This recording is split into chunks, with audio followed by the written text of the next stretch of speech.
সংবাদ সবাইকে স্বাগত জানাচ্ছি। আমি ফিরোজ তোহা। শুরুতেই সংবাদ শিরোনাম জানিয়ে দেব এই মুহূর্তে হাতে পাওয়া সর্বশেষ গুরুত্বপূর্ণ আপডেট বাংলা সংবাদ। শুরুতেই থাকছে 7ই জানুয়ারি নির্বাচন নিয়ে যুক্তরাষ্ট্রের অবস্থান পরিবর্তন হয়নি বলে মন্তব্য করেছেন বিএনপির মহাসচিব মির্জা ফখরুল ইসলাম আলমগীর। এবারে জানাবো বিরোধী দলীয় chief whip Mohammad Mujibul Haque Chunnu MP বলেছেন বর্তমান ব্যবস্থায় নির্বাচন শতভাগ সুষ্ঠু হওয়া সম্ভব নয়। জানাবো ক্ষমতাসীনদের চীন সফর নজর রাখছে ভারত ও যুক্তরাষ্ট্র। আওয়ামী লীগ এবং তার আদর্শিক জোট 14 দলের নেতাদের চীন সফরের হিড়িক পড়েছে। আওয়ামী লীগ এবং তার সমমনা রাজনৈতিক দলগুলোর এই চীন সফরকে ঘিরে কূটনৈতিক অঙ্গনে চলছে নানামুখী আলাপ আলোচনা। ভারত এবং মার্কিন যুক্তরাষ্ট্র উভয় দেশই 14 দল এবং আওয়ামী লীগ নেতাদের চীন সফরের ব্যাপারে দৃষ্টি রাখছে কড়া। এদিকে ঢাকার ধামরায়ে উপজেলা পরিষদ নির্বাচনে আনারস প্রতীকের নির্বাচনী ক্যাম্প ভাঙচুর এবং তালা লাগিয়ে দেওয়া হয়। এ সময় আনারস মার্কার কর্মী সমর্থকদের উপর হামলার ঘটনা ঘটে। জানিয়ে দেব বিএনপির জাতীয় নির্বাহী কমিটির স্বেচ্ছাসেবক বিষয়ক সম্পাদক ও ঢাকা কলেজ ছাত্র সংসদের সাবেক ভিপি মীর শরাফত আলী সফু বলেছেন আওয়ামী লীগের আমলে কখনই নির্বাচন সুষ্ঠু হবে না, হোক সেটা জাতীয় সংসদ নির্বাচন কিংবা স্থানীয় সরকার নির্বাচন। এবং সর্বশেষ জানাবো আন্তর্জাতিক সংবাদ। গাজা রাফায় অবিলম্বে হামলা বন্ধে ইসরায়েলকে হুমকি দিল ইউরোপীয় ইউনিয়ন। ইউরোপের 27টি দেশের এই জোট ইসরায়েলকে সতর্ক করে বলেছে রাফায় হামলা বন্ধ না করলে ইউরোপীয় ইউনিয়নের সঙ্গে ইসরায়েলের সম্পর্কের অবনতি ঘটবে। এতক্ষণ শিরোনাম শুনছিলেন, এবার বিস্তারিত। প্রিয় দর্শক, আপনি যদি এই চ্যানেলে নতুন হয়ে থাকেন ভিডিওটি দেখতে দেখতে চ্যানেলটি সাবস্ক্রাইব করে আমাদের সঙ্গেই থাকুন। আর এই ভিডিও সম্পর্কে আপনি আপনার মূল্যবান মতামতটি কমেন্ট বক্সে জানিয়ে দিন। আর হ্যাঁ প্রিয় দর্শক, জানিয়ে দিন ভিডিওটি কোথা থেকে দেখছেন। নির্বাচন নিয়ে যুক্তরাষ্ট্র তাদের অবস্থান পরিবর্তন করেনি ফখরুল। 7ই জানুয়ারি নির্বাচন নিয়ে যুক্তরাষ্ট্রের অবস্থানের পরিবর্তন হয়নি বলে মন্তব্য করেছেন বিএনপির মহাসচিব মির্জা ফখরুল ইসলাম আলমগীর। বুধবার রাজধানীর গুলশানস্থ খালেদা জিয়ার রাজনৈতিক কার্যালয়ে বিএনপি লিয়াজো কমিটির সাথে গণফোরামের বৈঠক শেষে সাংবাদিকদের এক প্রশ্নের জবাবে একথা বলেন তিনি। কূটনৈতিক স্বার্থ রক্ষায় যুক্তরাষ্ট্র বর্তমান সরকারের সঙ্গে সম্পর্ক রেখে চলেছে জানিয়ে বিএনপির মহাসচিব বলেন, তবে নির্বাচন ইস্যুতে যুক্তরাষ্ট্র তাদের আগের অবস্থানে আছে, জনগণের চাওয়া পাওয়ার বিপক্ষে তারা না। তিনি বলেন, দেশের জনগণ নির্বাচন বর্জন করেছে, তারা সেখানে ভোট দিতে যায়নি। মানুষ চায় নির্দলীয় নিরপেক্ষ সরকারের অধীনে নির্বাচন হোক। এ সময় সরকারকে স্বেচ্ছাচারী নির্দেশ করে তিনি বলেন, ক্ষমতায় টিকে থাকার জন্য সরকার সব ধরনের অপকৌশল অবলম্বন করছে। গোটা দেশ একদলীয় রাষ্ট্রে পরিণত হয়েছে বলেও অভিযোগ করেন ফখরুল। যুগপৎ আন্দোলনের নতুন কর্মকৌশল চূড়ান্ত করতে এদিন বিএনপি চেয়ারপারসনের গুলশানের কার্যালয়ে প্রথম দফায় গণফোরামের একাংশ পিপুলস পার্টির সঙ্গে বৈঠক করে লিয়াজো কমিটি। এতে সভাপতিত্ব করেন বিএনপি মহাসচিব মির্জা ফখরুল ইসলাম আলমগীর। বর্তমান ব্যবস্থায় নির্বাচন শতভাগ সুষ্ঠু হওয়া সম্ভব নয় চুন্নু।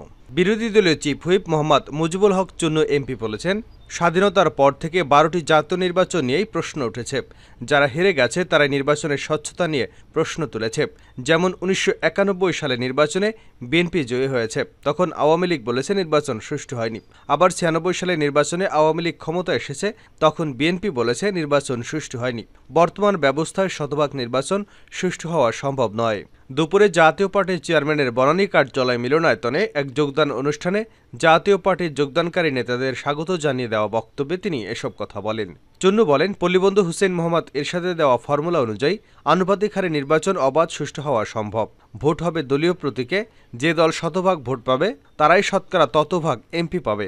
বর্তমান নির্বাচনী ব্যবস্থায় জাল ভোট দেওয়া যায়, কারচুপি করা যায়, তাই আওয়ামী লীগ ও বিএনপিকে আনুপাতিক হারে নির্বাচন চায় না। তিনি বলেন, নির্বাচন কমিশন দাবি করে তারা স্বাধীন, আসলে নির্বাচন কমিশনের প্রয়োজনীয় ক্ষমতা নেই। আইনে লেখা আছে নির্বাচনকালীন সংশ্লিষ্ট সবাই নির্বাচন কমিশনের কথা মানতে বাধ্য, কিন্তু নির্বাচন কমিশনের কথা না শুনলে কি হবে তা লেখা নেই, তাই নির্বাচন কমিশন কোনো ব্যবস্থা নিতে পারে না। বিরোধী দলীয় চিফ হুইপ বলেন, জাতীয় পার্টির পক্ষ থেকে বারবার বলা হয়েছে নির্বাচন কমিশনকে ক্ষমতা দিতে হবে। আওয়ামী লীগ এবং বিএনপি ক্ষমতা এসে স্থায়ীভাবে ক্ষমতায় থাকতে চায়, তাই তারা নির্বাচন কমিশনকে ক্ষমতা দিতে চায় না। বিএনপি ফেব্রুয়ারি নির্বাচনের মাধ্যমে স্থায়ীভাবে ক্ষমতায় থাকতে চেয়েছিল, আর আওয়ামী লীগ নির্বাচন ব্যবস্থার ফাঁকফোকর কাজে লাগিয়ে ক্ষমতায় থেকেছে। নির্বাচন ফেয়ার করতে হলে নির্বাচন পদ্ধতির পরিবর্তন করতে হবে। তিনি বলেন, দেশের হাজার হাজার কোটি টাকা পাচার করে সিঙ্গাপুর, কানাডা, আমেরিকা সহ বিভিন্ন দেশের সম্পদের পাহাড় গড়েছে একটি গোষ্ঠী। তাদের বিরুদ্ধে তদন্ত হচ্ছে না। লাইসেন্সবিহীন চালকরা ফিটনেসবিহীন গাড়ি চালাচ্ছে, তাই সড়কে দুর্ঘটনা কমছে না। ক্ষমতাসীনদের চীন সফর নজর রাখছে ভারত ও যুক্তরাষ্ট্র। আওয়ামী লীগ এবং তার আদর্শিক জোট 14 দলের নেতাদের চীন সফরে হিড়িক পড়েছে। আওয়ামী লীগ এবং তার সমমনা রাজনৈতিক দলগুলোর এই চীন সফরকে ঘিরে কূটনৈতিক অঙ্গনে চলছে নানামুখী আলাপ আলোচনা। ভারত ও মার্কিন যুক্তরাষ্ট্র উভয় দেশই 14 দল এবং আওয়ামী লীগ নেতাদের চীন সফরের ব্যাপারে দৃষ্টি রাখছে।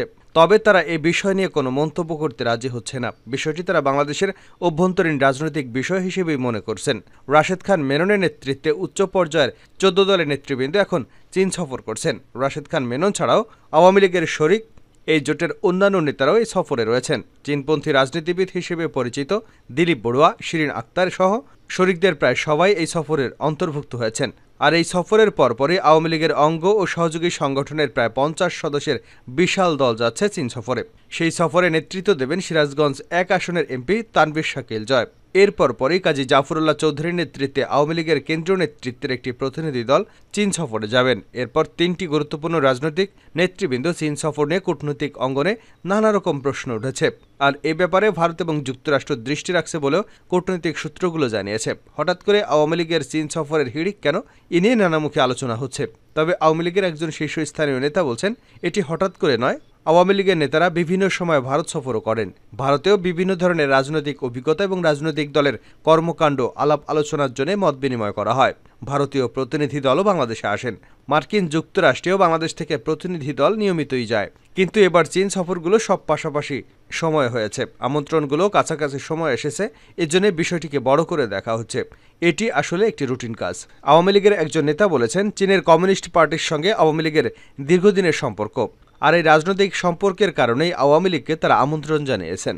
তবে কূটনৈতিক মহল মনে করছেন, চীনের আগ্রহেই এই সফরগুলো হচ্ছে। বাংলাদেশের রাজনৈতিক বলয়ে চীনের প্রভাব বিস্তারের চেষ্টা হিসেবে এই সফরগুলো দেখছেন অনেকেই। সাম্প্রতিক সময়ে ভারতের রাষ্ট্রদূত প্রণয় ভার্মার আওয়ামী লীগের বিভিন্ন গুরুত্বপূর্ণ মন্ত্রীর সঙ্গে সাক্ষাৎ হয়েছে। তিনি আওয়ামী লীগের প্রেসিডিয়াম সদস্য এবং প্রাণী সম্পদ মন্ত্রী আব্দুর রহমান এবং আওয়ামী লীগের আরেক প্রেসিডিয়াম সদস্য এবং বস্ত্র ও পাট মন্ত্রী জাহাঙ্গীর কবির নানকের সঙ্গেও 1 সপ্তাহের মধ্যে সাক্ষাৎ করেছেন। কাজেই আওয়ামী লীগ যেন চীনমুখী রাজনীতির দিকে ঝুঁকে না পড়ে সে বিষয়ে ভারতের নজর আছে। আর মার্কিন যুক্তরাষ্ট্র এ বিষয় নিয়েই খোঁজখবর নিচ্ছে বলেও জানা গেছে। ধামরায়ে নির্বাচনী ক্যাম্প ভাঙচুর, সংঘর্ষের আশঙ্কা। ঢাকার ধামরায়ে উপজেলা পরিষদ নির্বাচনে আনারস প্রতীকে নির্বাচনী প্রচারণা ক্যাম্প ভাঙচুর ও তালা লাগিয়ে দেওয়া হয়। এ সময় আনারস মার্কার কর্মী সমর্থকদের উপর হামলার ঘটনা ঘটে। মঙ্গলবার সন্ধ্যায় এ ঘটনা ঘটে। বোয়াল ইউনিয়নের সুরঙ্গ গ্রামে এই রিপোর্ট হাতে আসা পর্যন্ত এলাকায় চরম উত্তেজনা ছড়িয়ে পড়ছে। স্থানীয়রা জানান, ধামরায়ের বোয়াল ইউনিয়নের সুরঙ্গসুর গ্রামে মোটরসাইকেল প্রতীকের সমর্থক আক্কাস আলী এবং মেসের আলী দলবল নিয়ে আনারস প্রতীকের নির্বাচনী প্রচারণা ক্যাম্পে হামলা চালিয়ে ভাঙচুর করে। পরে ক্যাম্পে তারা তালা ঝুলিয়ে দেয়। সন্ধ্যায় আনারস প্রতীকের কর্মীরা চর সুরঙ্গর বাজার এলাকায় প্রচারণায় বের হলে মেসের আলী তার লোকজন নিয়ে আবারও লাঠি সোঁটা নিয়ে ধাওয়া করে। এক পর্যায়ে ধাওয়া পাল্টা ধাওয়ার ঘটনা ঘটে। এতে এলাকায় চরম উত্তেজনা এবং আতঙ্ক ছড়িয়ে পড়ে। তবে মেসের আলী তার বিরুদ্ধে আনা অভিযোগ অস্বীকার করেছেন। রাফায় হামলা বন্ধ না করলে সম্পর্কে ব্যাপক প্রভাব পড়বে, ইসরায়েলকে ইউরোপীয় ইউনিয়ন। গাজা রাফায় অবিলম্বে হামলা বন্ধে ইসরায়েলকে হুমকি দিল ইউরোপীয় ইউনিয়ন। ইউরোপের 27 দেশের এই জোট ইসরায়েলকে সতর্ক করে বলেছে, রাফায় হামলা বন্ধ না হলে ইউরোপীয় ইউনিয়নের সঙ্গে ইসরায়েলের সম্পর্কের অবনতি ঘটবে। বুধবার ইউরোপীয় ইউনিয়ন পররাষ্ট্রনীতি বিষয়ক প্রধান জোসেফ বোরেলের দেওয়া এই বিবৃতিতে ইসরায়েলকে এভাবেই হুমকি দেওয়া হয়। বিবৃতিতে বলা হয়, ইসরায়েল যদি রাফায় সামরিক অভিযান অব্যাহত রাখে তাহলে অনিবার্যভাবে ইসরায়েলের সঙ্গে ইউরোপীয় ইউনিয়নের সম্পর্কের উপর ব্যাপক প্রভাব পড়বে। বিবৃতিতে ইইউ বলেছে, রাফায় অবিলম্বে সামরিক অভিযান বন্ধ করতে ইসরায়েলকে আহ্বান জানাচ্ছে ইউরোপীয় ইউনিয়ন। এই অভিযান বন্ধ না হলে গাজায় মানবিক ত্রাণ সহায়তা কার্যক্রম আরও বেশি ব্যাহত হবে। এতে নতুন করে বিপুল সংখ্যক মানুষ উদ্বাস্ত হবে, দেখা দেবে দুর্ভিক্ষ, মানুষের দুর্দশা আরও বাড়বে।